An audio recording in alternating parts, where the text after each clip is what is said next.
محمد مسعد ينطلق يلعب كرة على الأرض، هذه كرة حلوة، الله بتحط على طول مرتبة جول جول جول جول جول جول جول جول، حلوة على طول،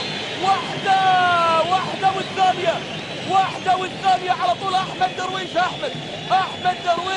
أحمد درويش في الدقيقة العاشرة من زمن الشوط الأول من المباراة، بالكرة اللعبت من الناحية اليمنى، واحدة بيشيلها النجعي على طول، بيعمل المتابعة لكذا، بيعمل متابعة الاستعادة. شوف مسعد لما لعب، شوف نجعي لما شاط، وهوب هوب هوب هوب هوب على طول من أحمد درويش. شوف مسعد، شوف مسعد شال النجعي، والمتابعة كانت حاضرة، المتابعة كانت موجودة، والكرة على طول بالقدم اليسرى في مرمى القادسية.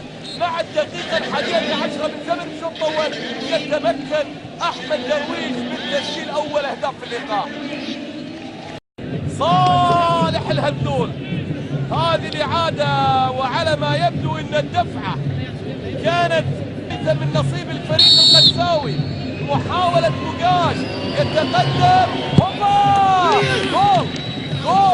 جول على طول. بوغاش يحرز هدف التعادل من ركلة جزاء في الدقيقة 40 من زمن الشوط الأول من المباراة، وسجدة شكر حقيقة من هذا اللاعب الخلوق المتدين الحاج بوغاش، الذي يسجل هدف تعادل ويسجل الهدف الثامن، بالتالي يتساوى مع فيكتور سيموس في رصيد الأهداف 8-8. كنت أتحدث وأقول بأن اللقاء بين الأهلي والقادسية ومباراة أخرى. حكم المباراة الصافرة كاماتشو تقدم،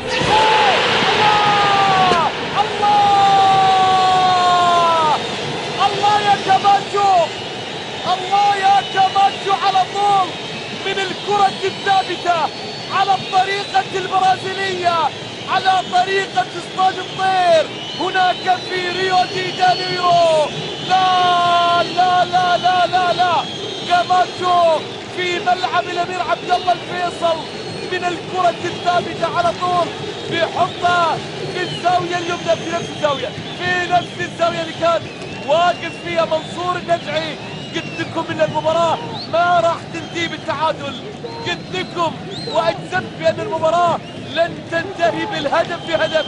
لا، كاماتشو يغير الصورة.